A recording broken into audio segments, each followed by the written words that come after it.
நான் doctor Seshadri, Bharat medical college and ஹாஸ்பிட்டல்ல இருந்து பேசுறேன். இன்னைக்கு நான் எதை பத்தி பேச போறேன் அப்படின்னா, ஹைப்பர் டென்ஷன், ஆங்கிலத்துல ஹைப்பர் டென்ஷன் சொல்லுவோம், தமிழ்ல உயர் ரத்த அழுத்தம் அப்படின்னு சொல்லுவோம். இன்னைக்கு இதை பத்தி தான் நான் வந்து பேச போறேன். ஹைப்பர் டென்ஷன், ஹைப்பர் டென்ஷன் அல்லது உயர் ரத்த அழுத்தம் அப்படின்னா என்ன அப்படின்னா, நார்மலா நம்ம உடம்புல இருக்க பிபி, பிளட் பிரஷர் அப்படின்னு சொல்ற அந்த பிபியின் அளவு வந்து பாத்தீங்க அப்படின்னா 120/80 இருக்கும் நார்மலான ஆட்களுக்கு. இதே வந்து ஹைப்பர் டென்ஷன் இருக்கிற பேஷண்ட்ஸ்க்கு வந்து பாத்தீங்க அப்படின்னா, அந்த பிபியின் அளவு வந்து பாத்தீங்க அப்படின்னா 140/90 இருக்கும். 140/90 இருக்கிறவங்களை நம்ம வந்து ஹைப்பர் டென்ஷன் ஆர் உயர் ரத்த அழுத்தம் உள்ள பேஷண்ட்ஸ் அப்படின்னு வந்து சொல்றோம். இதுக்கு முக்கிய காரணம் என்ன? ஏன் வந்து இந்த பிபி வந்து அதிகமாகுது? ஏன் வந்து இவங்க எல்லாருக்கும் வந்து ஒரு பிபி அதிகமாகுது அப்படின்னு வந்து பாத்தீங்க அப்படின்னா, ஒரு முக்கியமான காரணம் என்ன சொல்லப்படுகிறது அப்படின்னா, நம்மளோட வாழ்க்கை முறைதான். சுறுசுறுப்பற்ற தன்மை தான் இதுக்கு வந்து ஒரு முக்கிய காரணமா வந்து இந்த பிபி அதிகமாகிறது காரணமா இருக்கு. பல ஆராய்ச்சிகள் பண்ணி நிறைய முடிவுகள் வந்திருக்கு.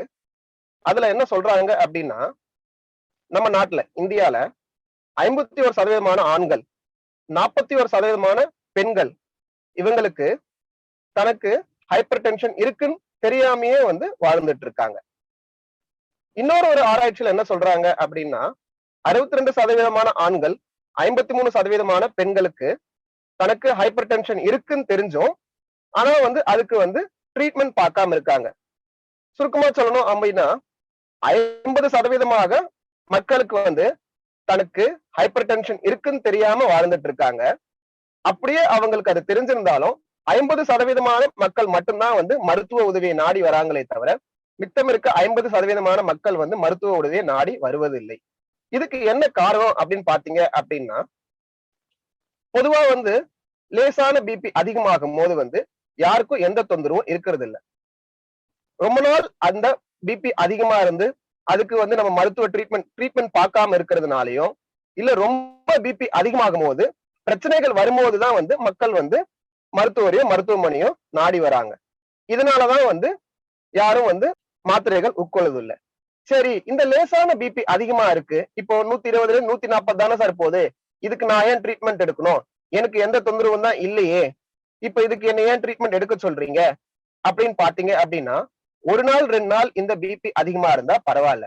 மாதக்கணக்கில் வருடக்கணக்கா 140க்கு மேலேயே இருக்கும்போது நம்மளோட மூளை, கண்கள், இருதயம், கிட்னி 4 உறுப்புகளும் ரொம்ப நாளா இந்த பிபி அதிகமா இருந்தால் பாதிக்கப்படுது.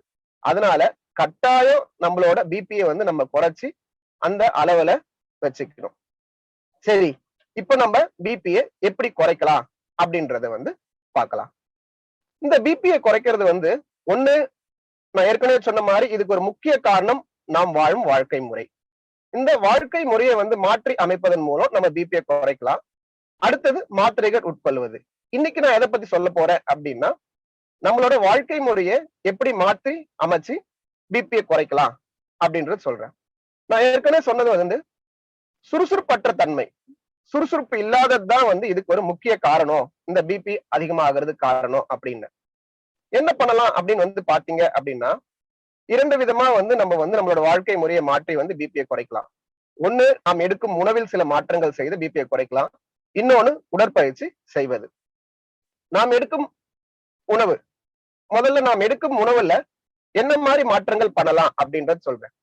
உப்பு ஒரு முக்கிய காரணம் இந்த பிபி அதிகமாக்குறதுக்கு. ஏன் அப்படின்னு பாத்தீங்க அப்படின்னா, இந்த உப்புல சோடியம் இருக்கும்.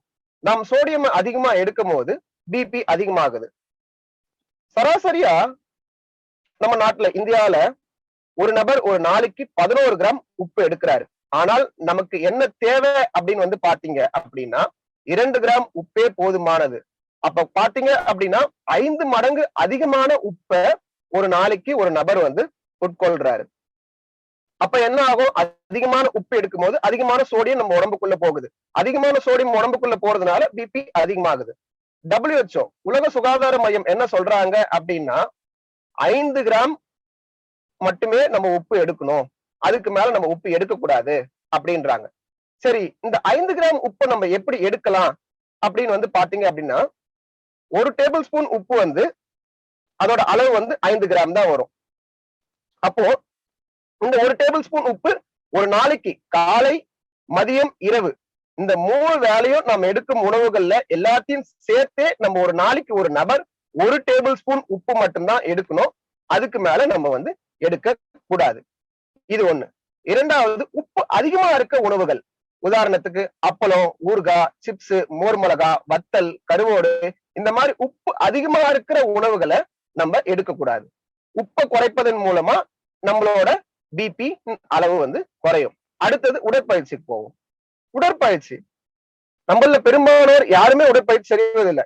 நவீன காலங்கள்ல மாற்றங்கள் வர வர வர நம்மளோட உடல் பயிற்சி, உடலின் அசைவுகள் வந்து குறைஞ்சுக்கிட்டே வந்துருச்சு. விஞ்ஞானம் எந்த அளவுக்கு வளர்ச்சி அடைஞ்சதோ அந்த அளவுக்கு நம்மளோட உடலின் அசைவுகளும் வந்து குறைஞ்சுக்கிட்டே வந்துருச்சு. இதனால பல வகையான நோய்கள் நமக்கு வர ஆரம்பிச்சிருச்சு. அதனால உடற்பயிற்சின்றது ஒரு மனிதருக்கு ரொம்ப ரொம்ப அவசியம். இந்த ஹைப்பர் டென்ஷனை குறைக்கிறதுக்கு மட்டும் இல்ல, பல வகையான நோய்களை குறைக்கிறதுக்கு, உதாரணத்துக்கு ஸ்ட்ரோக்கா இருக்கலாம், இல்ல டயபெட்டிஸா இருக்கலாம், ஸ்ட்ரெஸ்ஸா இருக்கலாம். இந்த மாதிரி பல வகையான நோய்களை குறைக்கிறதுக்கு இந்த உடற்பயிற்சி வந்து ரொம்ப வந்து பெரிதும் உதவுது. சரி, இப்ப என்ன மாதிரி உடற்பயிற்சி பண்ணலாம், ஒரு நாளைக்கு எவ்வளவு உடற்பயிற்சி பண்ணலாம் அப்படின்றத பார்க்கலாம். அதாவது இதுக்கும் உலக சுகாதார மையம் என்ன சொல்றாங்க அப்படின்னா, ஒரு நபர் ஒரு நாளைக்கு சராசரியா 20 to 45 நிமிடங்கள் உடற்பயிற்சி செய்ய வேண்டும். நான் திரும்பவும் சொல்றேன், ஒரு நாளைக்கு ஒரு நபர் 20 நிமிடங்கள்ல இருந்து 45 நிமிடங்கள் உடற்பயிற்சி செய்ய வேண்டும். என்ன மாதிரி உடற்பயிற்சி செய்யலாம் அப்படின்னா, வாக்கிங் போலாம், சைக்கிளிங் போலாம், ஸ்விம்மிங் போலாம், டான்ஸ் ஆடலாம்.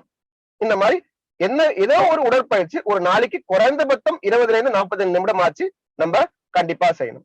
இது எல்லாருக்கும் பொருந்தும். இப்போ வயசானவர்கள், நடக்க முடியாதவர்கள், இல்ல வீட்டுக்குள்ளே இருக்கிறவர்கள், இந்த மாதிரி ஆட்கள் என்ன பண்ணலாம் அப்படின்னா, ஒரு நாளைக்கு 10 நிமிஷம், அதாவது நாம் காலைல உணவு எடுக்கும் போது, காலைல பிரேக்பாஸ்ட் எடுக்கிறதுக்கு முன்னாடி 10 நிமிஷம், மதியம் சாப்பாட்டுக்கு முன்னாடி 10 நிமிஷம், இரவு சாப்பாட்டுக்கு முன்னாடி ஒரு 10 நிமிஷம், நம்ம வீட்டு ஹால்லயே ஒரு 10 நிமிஷம் மெல்ல நடக்கலாம். வயது முதிர்ந்தவர்கள், ரொம்ப வெளியில போய் நடக்க முடியாதவங்க எல்லாம் என்ன பண்ணலாம் அப்படின்னா, காலை, மதியம், இரவுன்னு சொல்லி நம்ம சாப்பாடு எடுக்கிறதுக்கு முன்னாடி ஒரு 10 நிமிஷம் வந்து வீட்டுக்குள்ளேயே நடக்கலாம். அதுக்கப்புறம் வீட்லயே ஒரு சின்ன எக்ஸசைசஸ் பண்ணலாம். சேர்ல ஒரு 10 தடவை வந்து உட்கார்ந்து எந்திரிக்கலாம். ஒரே ஒரு படிக்கட் ஏறி ஏறி இறங்கலாம். வால் புஷ்அப்ஸ், அந்த செவருல கை வச்சு செவரை தள்ளுறது, இது ஒரு 10 தடவை பண்ணலாம். இந்த மாதிரி உடற்பயிற்சிகள் செய்யறது மூலயமா வந்து நம்மளோட பிபியின் அளவு வந்து கட்டுப்படுத்தப்படுகிறது.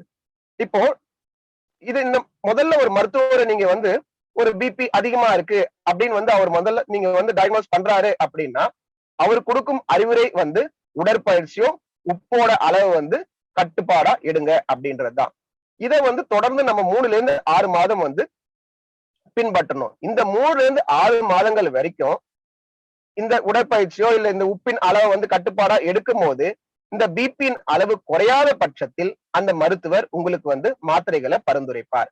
இந்த உடற்பயிற்சி செய்யும் போதோ இல்ல உப்பின் அளவு கம்மியா எடுக்கும் போது அந்த பிபி கட்டுப்படுத்தப்பட்டால் மாத்திரைகள் பரிந்துரைக்க மாட்டார். மாத்திரைகள் எடுக்கணுன்ற அவசியம் கிடையாது. 6 மாதங்களா தொடர்ந்து உப்பின் அளவை கட்டுப்பாடா எடுத்து உடற்பயிற்சி செய்தும் பிபி கட்டுப்பாடுக்கு வரல, பிபி குறையல அப்படின்னா அப்பதான் மருத்துவர் மாத்திரைகளை பரிந்துரைப்பார். நன்றி, வணக்கம்.